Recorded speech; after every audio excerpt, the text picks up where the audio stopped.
அத்தியாயம் 3. உங்கள் சொத்துக்களை அதிகரிக்க துவங்குங்கள். 1974ஆம் ஆண்டு மெக்டொனால்ட்ஸ் நிறுவனத்தின் தலைவரான ரே கிராக் ஆஸ்டின் நகரில் அமைந்த டெக்சாஸ் பல்கலைக்கழகத்தில் நிர்வாகவியல் படிப்பில் ஈடுபட்டிருந்த மாணவர்களிடையே உரையாற்றுவதற்காக அழைக்கப்பட்டார். என்னுடைய நண்பர் ஒருவர் அந்த வகுப்பில் அப்போது மாணவராக இருந்தார். ஒரு சக்தி வாய்ந்த உத்வேகமூட்டும் பேச்சிற்கு பிறகு தங்களுடன் சேர்ந்து தேநீர் அருந்த வருமாறு அந்த மாணவர்கள் அவர்களை அழைத்தனர். ரே பெருந்தன்மையுடன் அவர்களது அழைப்பை ஏற்றுக்கொண்டார். நான் எந்த தொழிலில் ஈடுபட்டிருக்கிறேன் என்று ரே அந்த மாணவர்களிடம் கேட்டார். எல்லோரும் சிரித்தனர். ரே தங்களிடம் வேடிக்கையாக பேசிக் கொண்டிருப்பதாக பெரும்பாலான மாணவர்கள் நினைத்தனர் என்று என்னுடைய நண்பர் கூறினார். எனவே அவர் மீண்டும், நான் எந்த வியாபாரத்தில் ஈடுபட்டிருக்கிறேன் என்று நீங்கள் நினைக்கிறீர்கள் என்று கேட்டார். மாணவர்கள் மீண்டும் உரக்க சிரித்தனர். இறுதியில் ஒரு மாணவன் சற்று துணிச்சலாக, நீங்கள் ஹேம்பர்கர் வியாபாரத்தில் ஈடுபட்டிருப்பது உலகத்திற்கே தெரிந்த விஷயமாற்றே என்று கூறினான். ரே சிரித்தார். நீங்கள் அதைத்தான் கூறுவீர்கள் என்று நான் நினைத்தேன் என்று கூறிய அவர் சற்று நிதானித்துவிட்டு, நான் ஹேம்பர்கர் வியாபாரத்தில் ஈடுபட்டிருக்கவில்லை, நான் வீடு மனை வாங்கல் மற்றும் விற்றல் தொழிலை செய்து வருகிறேன் என்று கூறினார். மாணவர்களுக்கு தன்னுடைய கண்ணோட்டத்தை விளக்குவதில் ரே நீண்ட நேரத்தை செலவிட்டார். தனது வியாபார திட்டத்தில் ஹேம்பர்கர் உரிம கிளைகளை விற்பதுதான் தனது பிரதான வியாபாரம் என்பதை ரே அறிந்திருந்தார். ஆனால் தனது ஒவ்வொரு கிளையையும் அமைக்கப்படவிருந்த இடங்களின் மீது அவர் தீவிர கவனம் செலுத்தினார். ஒவ்வொரு கிளையும் வெற்றிகரமாக செயல்படுவதற்கு அது அமைந்துள்ள இடமும் அந்த மனையும் மிக முக்கிய காரணிகளாக இருக்கும் என்பதை அவர் அறிந்திருந்தார். மெக்டொனால்ட்ஸ் நிறுவனத்தின் கிளை உரிமத்தை யாரோ ஒருவர் வாங்கும்போது அந்நிறுவனம் அந்த நிலத்தை தன் பெயருக்கு வாங்கிக் கொள்கிறது. இன்று உலகிலேயே மிக அதிகமான மனைகளை தனக்கு சொந்தமாக கொண்ட ஒரு நிறுவனமாக மெக்டொனால்ட்ஸ் நிறுவனம் விளங்குகிறது. அமெரிக்காவிலும் உலகம் நெடுகிலும் பல முக்கியமான இடங்களை மெக்டொனால்ட்ஸ் நிறுவனம் விலைக்கு வாங்கியுள்ளது. தன் வாழ்வில் கற்றுக்கொண்ட மிக முக்கியமான பாடங்களில் இதுவும் ஒன்று என்று என் நண்பர் கருதுகிறார். கார்களை கழுவி சுத்தப்படுத்தும் தொழிலுக்கு சொந்தக்காரர் இவர். பல கிளைகளுடன் கூடிய இத்தொழிலில் அந்த கிளைகள் அமைந்துள்ள நிலங்கள்தான் அவரது முக்கிய வியாபாரமாகும். டெக்சாஸ் பல்கலைக்கழகத்தில் ரே கிராக் கற்றுக் கொடுத்த அதே பாடத்தை எனது பணக்கார தந்தை எனக்கும் மைக்கிற்கும் கற்றுக் கொடுத்தார். பணக்காரர்களின் 3வது ரகசியம் அது. அந்த ரகசியம் இதுதான்: சுயமாக தொழில் புரியுங்கள். பொருளாதார ரீதியான போராட்டமானது பெரும்பாலும் மக்கள் வேறு யாரோ ஒருவருக்காக தங்கள் வாழ்நாள் முழுவதும் உழைப்பதன் நேரடி விளைவாக இருக்கிறது. நாளின் முடிவில் அவர்களது முயற்சிக்கு எந்த பலனும் கிட்டாமல் போய்விடுகிறது. கல்வி ரீதியான திறமைகளை உருவாக்குவதன் மூலம் நல்ல வேலைகள் கிடைப்பதற்கு இன்றைய இளைய சமுதாயத்தை தயார்படுத்துவதில் நமது தற்போதைய கல்வி அமைப்பு முறை தீவிர கவனம் செலுத்தி வருகிறது.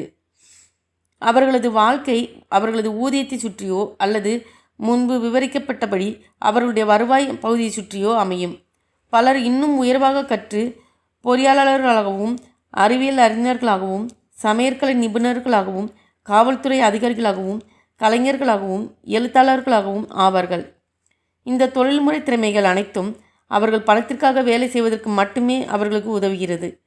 ஆனால் உங்களுடைய வேலைக்கும் உங்களது தொழிலுக்கும் இடையே ஒரு வித்தியாசம் இருக்கிறது. உங்கள் தொழில் என்ன என்று அடிக்கடி நான் மக்களிடம் கேட்பதுண்டு. நான் ஒரு வங்கியாளர் என்று அவர்கள் கூறுவார். பிறகு அந்த வங்கி அவர்களுக்கு சொந்தமா என்று நான் கேட்பேன். அவர்கள் வழக்கமாக இல்லை, நான் அங்கு வேலை செய்கிறேன் என்று பதிலளிப்பார்கள். அந்த நேரத்தில் அவர்கள் தங்கள் வேலையை தங்கள் தொழிலோடு போட்டு குழப்பிக் கொண்டுள்ளனர். தொழில்முறை ரீதியாக அவர்கள் வங்கியாளர்களாக இருக்கலாம், ஆனால் அவர்களுக்கென்று சொந்தமாக ஒரு தொழில் அவர்களுக்கு தேவை. பள்ளிகளுடான ஒரு பிரச்சனை என்னவென்றால், அங்கு நீங்கள் என்ன படிக்கிறீர்களோ பெரும்பாலும் அதுவாகவே நீங்கள் ஆகிவிடுவதுதான். எனவே நீங்கள் சமையற்கலையை கற்றால் நீங்கள் ஒரு சமையற்காரராக ஆகிறீர்கள். நீங்கள் சட்டம் படித்தால் வழக்கறிஞராக ஆகிறீர்கள். மெக்கானிக் தொழிலை கற்றால் நீங்கள் ஒரு மெக்கானிக்காக விடுகின்றனர். நீங்கள் என்ன படிக்கிறீர்களோ அதுவாகவே ஆவதில் உள்ள தவறு மக்கள் தங்கள் சொத்துக்களை உருவாக்க மறந்து விடுவதுதான். வேறு யாரோ ஒருவருடைய தொழிலை கவனிப்பதற்கும் அந்த நபரை பணக்காரராக ஆக்குவதற்கும் இவர்கள் தங்கள் வாழ்நாளை செலவிடுகின்றனர். பொருளாதார ரீதியாக பாதுகாப்பாக இருக்க வேண்டும் என்றால் ஒருவர் சுயமாக தொழில் புரிய வேண்டும். உங்கள் வியாபாரம் உங்கள் சொத்தை சுற்றி அமைந்திருக்கும், உங்கள் வருவாயை சுற்றி அல்ல. முன்பு கூறப்பட்டது போல் ஒரு சொத்துக்கும் ஒரு கடனுக்கும் இடையேயான வேறுபாட்டை புரிந்து கொள்வதும் சொத்துக்களை வாங்குவதும் தான் முதல் விதி. பணக்காரர்கள் தங்கள் சொத்துக்கள் மீது கவனம் செலுத்துகின்றனர், மற்றவர்கள் தங்கள் வருமான அறிக்கைகள் மீது கவனம் செலுத்துகின்றனர். ஏழை மற்றும் நடுத்தர வர்க்கத்தைச் சேர்ந்த பெரும்பாலான மக்கள் சவாலான காரியங்களில் ஈடுபடுவது எனக்கு கட்டுப்படியாகாது என்று பொருளாதார ரீதியாக பழமைவாதிகளாக இருப்பதற்கு முக்கிய காரணம் பொருளாதார ரீதியான அடித்தளம் அவர்களுக்கு இல்லாததான். வேலைகளில் ஆட்குறைப்பு நடைபெற்ற போது கோடிக்கணக்கான ஊழியர்களை அவர்களது மிகப்பெரிய சொத்தான அவர்களது வீடு உயிரோடு விழுங்கி கொண்டிருக்கிறது. அவர்களது சொத்து என்று ஒவ்வொரு மாதமும் அவர்களுக்கு ஏராளமான செலவு வைத்தது. இன்னொரு சொத்தான அவர்களது காரும் அவர்களை உயிரோடு விழுங்கி கொண்டிருந்தது. அவர்களது வீட்டில் கிடந்த $1000 பெருமானமுள்ள கோல்ஃப் மட்டைகள் இப்போது அவ்வளவு விலை போகவில்லை. வேலை பாதுகாப்பு இல்லாத நிலையில் பற்றுக்கோடாக வேறு எதுவும் அவர்களிடம் இல்லை. ஒரு பொருளாதார நெருக்கடி ஏற்பட்ட சமயத்தில் அவர்களுக்கு தாக்கு பிடிப்பதற்கு சொத்துக்கள் என்று அவர்கள் கருதியவற்றால் அவர்களுக்கு உதவ முடியவில்லை. ஏதோ ஒரு சமயத்தில் உங்களிடம் பெரும்பாலானவர்கள் ஒரு வீடு அல்லது ஒரு கார் வாங்குவதற்கான கடனுக்கான விண்ணப்ப படிவத்தை நிரப்பியிருப்பீர்கள் என்று நான் அனுமானிக்கிறேன். அப்படியானால் நிகர சொத்து என்ற பகுதியை பூர்த்தி செய்வது எப்போதும் சுவாரஸ்யமானதாக இருக்கும். ஒரு முறை நான் கடன் வாங்க விரும்பிய போது என்னுடைய நிதி நிலைமை அவ்வளவு சரியாக இருக்கவில்லை. எனவே படிவத்தில் உள்ள நிகர சொத்து பகுதியை உயர்த்தி காட்டுவதற்காக நான் என்னுடைய புதிய கோல்ஃப் மட்டைகள், நான் சேகரித்திருந்த கலைப்பொருட்கள், புத்தகங்கள், என்னுடைய எலக்ட்ரானிக் சாதனங்கள், அதிக விலையுயர்ந்த அர்மானி உடைகள், கைக்கடிகாரங்கள், காலணிகள் மற்றும் சில பொருட்களை அப்பகுதியின் கீழ் பட்டியலிட்டேன். ஆனால் கடனுக்கான எனது விண்ணப்பம் நிராகரிக்கப்பட்டது. வீட்டு மனைகளில் நான் மிக அதிகமாக முதலீடு செய்திருந்தது தான் அதற்கு காரணமாக கூறப்பட்டது. வாடகைகள் வாயிலாக நான் ஏராளமான வருவாய் ஈட்டியது அவர்களுக்கு பிடிக்கவில்லை. சம்பளத்துடன் கூடிய ஒரு சாதாரண வேலையில் நான் ஏன் சேரவில்லை என்று அவர்கள் தெரிந்து கொள்ள விரும்பினர். அர்மானி ஆடைகளையோ கோல்ஃப் மட்டைகளையோ அல்லது கலைப்பொருட்கள் சேகரிப்பையோ பற்றி அவர்கள் கேள்விப்படவில்லை. சராசரியான கட்டமைப்பிற்குள் நீங்கள் பொருந்தி நிற்காத போது வாழ்க்கை சில சமயங்களில் கடினமாக இருக்கும். போதிய வருவாய் இல்லாததால் பெரும் பொருளாதார பிரச்சினைக்கு பலர் தங்களை ஆட்படுத்திக் கொள்கின்றனர். பணத்தை திரட்டுவதற்காக அவர்கள் தங்கள் சொத்துக்களை விற்கின்றனர். ஆனால் அவர்களது சொத்துக்கள் பொதுவாக அவர்கள் மதிப்பிட்டுள்ள விலை மதிப்பிற்கு மிக குறைந்த விலையிலேயே விற்கப்பட முடியும். அல்லது அவ்வாறு சொத்துக்களை விற்பனை செய்வதால் லாபம் கிடைத்தால் அதற்கு வரி செலுத்தி ஆக வேண்டும். எனவே மீண்டும் அரசாங்கம் தன் பங்கை எடுத்துக்கொண்டு விடுவதால் இவர்கள் கடனிலிருந்து விடுபடுவதற்கு கிடைக்கும் பணத்தின் அளவு குறைந்து விடுகிறது. உங்கள் சொத்துக்களை அதிகரிப்பதில் கவனம் செலுத்துங்கள். உங்கள் பகல் நேர வேலையை தக்க வைத்துக் கொள்ளுங்கள். ஆனால் உண்மையான சொத்துக்களை வாங்குங்கள். வீட்டிற்கு கொண்டு வந்தவுடன் மதிப்பிழந்து போகின்ற பொருட்களை அல்லது கடன்களை வாங்காதீர்கள். ஒரு புதிய காரை நீங்கள் வாங்கிய உடனேயே அதன் விலை மதிப்பு 25% குறைந்து விடுகிறது. உங்கள் காரை ஒரு சொத்தாக பட்டியலிடுமாறு உங்கள் வங்கி உங்களிடம் வற்புறுத்தினாலும் கூட அது ஒரு உண்மையான சொத்து அல்ல. செலவுகள் குறைவாக வைத்துக் கொள்ளுங்கள். கடன்களை குறைத்து கொள்ளுங்கள். திடமான சொத்துக்களை புத்திசாலித்தனமாக உருவாக்குங்கள். ஒரு சொத்துக்கும் ஒரு கடனுக்கும் இடையேயான வித்தியாசத்தை குழந்தைகளுக்கு கற்றுக் கொடுப்பது பெற்றோர்களுடைய முக்கியமான விஷயம். உங்கள் குழந்தைகள் சிறகு முளைத்து வீட்டை விட்டு வெளியேறி திருமணமாகி சொந்தமாக ஒரு வீட்டை வாங்கி குழந்தைகளை பெற்று ஒரு நெருக்கடியான நிதி நிலைமைக்குள் சிக்கிக்கொண்டு ஒரு வேலையை பற்றி கொண்டு எல்லாவற்றையும் கடனில் வாங்கி குவிப்பதற்கு முன் சொத்துக்களுடன் கூடிய ஒரு திடமான பொருளாதார அடித்தளத்தை அமைத்து கொள்ள துவங்க அவர்களுக்கு உதவுங்கள். திருமணமாகி தங்கள் வாழ்வின் பெரும்பகுதியில் கடனில் மூழ்கி கிடக்கின்ற பல தம்பதியரை நான் பார்க்கிறேன். அப்படியானால் நீங்களும் உங்கள் குழந்தைகளும் எப்படிப்பட்ட சொத்துக்களை வாங்க வேண்டும்? பல பெற்றோர்கள் தங்கள் குழந்தைகள் வீட்டை விட்டு வெளியேறியவுடன் தங்கள் ஓய்வு காலத்திற்கு தங்களை போதுமான அளவு தயார்படுத்தி இருக்கவில்லை என்று உணர்கின்றனர். பிறகு தட்டு தடுமாறி சிறிது பணத்தை சேமிக்க துவங்குகின்றனர். பிறகு அவர்களது வயதான பெற்றோர்கள் நோய்வாய்ப்படுகின்றனர். இப்போது புதிய பொறுப்புகள் தங்களுக்கு ஏற்பட்டிருப்பதை அவர்கள் உணர்கின்றனர். நான் சிறுவனாக இருந்தபோது ஒரு பாதுகாப்பான வேலையை தேடிக்கொள்வதற்கு என் கற்றறிந்த தந்தை என்னை ஊக்குவித்தார். ஆனால் எனக்கு விருப்பமான சொத்துக்களை வாங்க துவங்குமாறு என் பணக்கார தந்தை ஊக்குவித்தார். ஒன்றை நீ விரும்பவில்லை என்றால் அதை நீ அக்கறையுடன் பார்த்து கொள்ள மாட்டாய் என்று அவர் கூறினார். வீடு மனைகளை நான் வாங்குவதற்கு காரணம் கட்டிடங்களையும் நிலத்தையும் நான் வெகுவாக நேசிப்பதுதான்.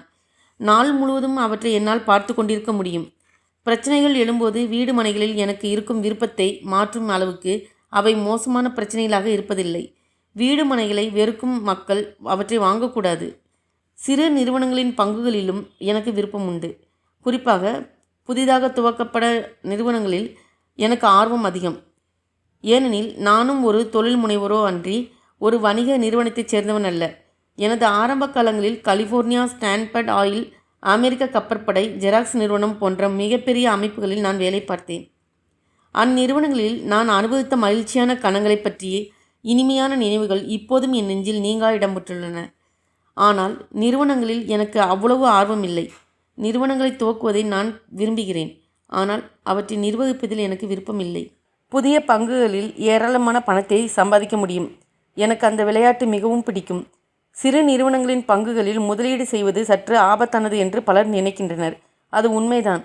ஆனால் அந்த முதலீடு என்ன என்பதை புரிந்து கொண்டு அந்த விளையாட்டை நீங்கள் தெரிந்து கொண்டால் அந்த ஆபத்து குறைந்துவிடும்.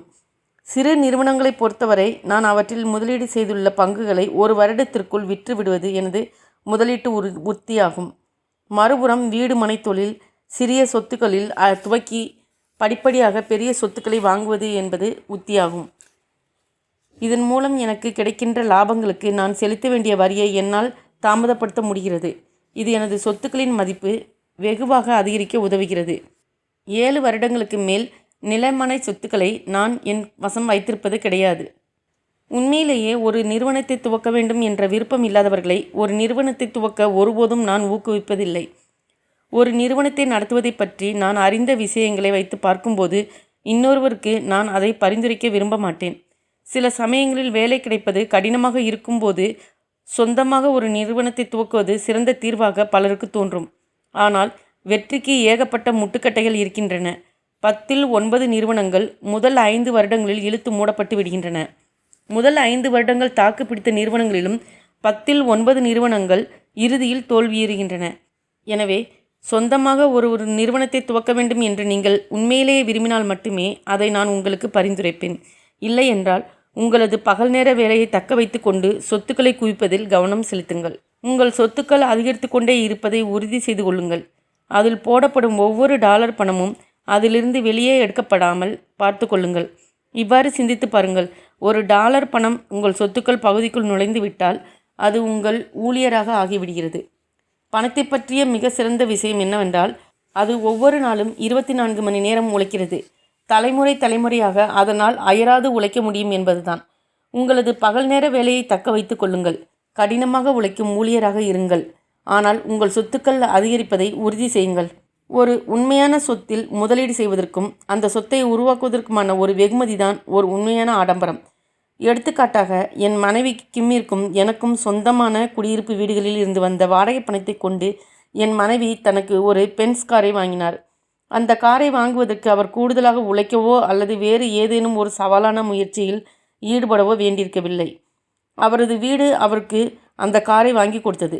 ஆனாலும் வீடு மனைகளில் அவர் செய்த முதலீடுகள் வளர்ந்து அவரது காரை வாங்குவதற்கு தேவையான கூடுதல் பணத்தை உற்பத்தி செய்து கொடுப்பதற்கு 4 வருடங்கள் அவர் காத்திருக்க வேண்டியிருந்தது. ஆனால் அவரது பென்ஸ் கார் அவருக்கு கிடைத்த ஒரு உண்மையான வெகுமதியாகும். ஏனெனில் தன்னுடைய சொத்துக்களை அதிகரிப்பது எப்படி என்பது தனக்கு தெரியும் என்பதை அவர் நிரூபித்தார்.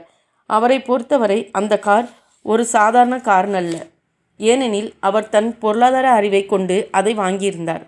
மாறாக பெரும்பாலான மக்கள் முன்பின் யோசிக்காமல் திடீரென்று ஒரு புதிய காரையோ அல்லது வேறு ஏதேனும் ஒரு ஆடம்பர பொருளையோ கடனில் வாங்கிவிடுகின்றனர். அவர்களுக்கு அலுப்பு ஏற்படுகிறது. எனவே ஒரு புதிய விளையாட்டு பொருள் அவர்களுக்கு தேவைப்படுகிறது. கடனில் ஒரு ஆடம்பர பொருளை வாங்குவது இறுதியில் ஒருவர் அந்த பொருளை வெறுப்பதற்கு வழிவகுக்கிறது. ஏனெனில் அவர் வாங்கிய கடன் அவருக்கு ஒரு பெரும் பொருளாதார சுமையாக ஆகிவிடுகிறது. நீங்கள் உங்கள் நேரத்தை முதலீடு செய்து உங்களது சொந்த தொழிலை உருவாக்கிய பிறகு பணக்காரர்களின் இன்னொரு பெரிய ரகசியத்தை கற்றுக்கொள்வதற்கு நீங்கள் இப்போது தயாராகிவிட்டீர்கள். அந்த ரகசியம்தான் அவர்களை மற்றவர்களிடமிருந்து தனித்து காட்டுகிறது.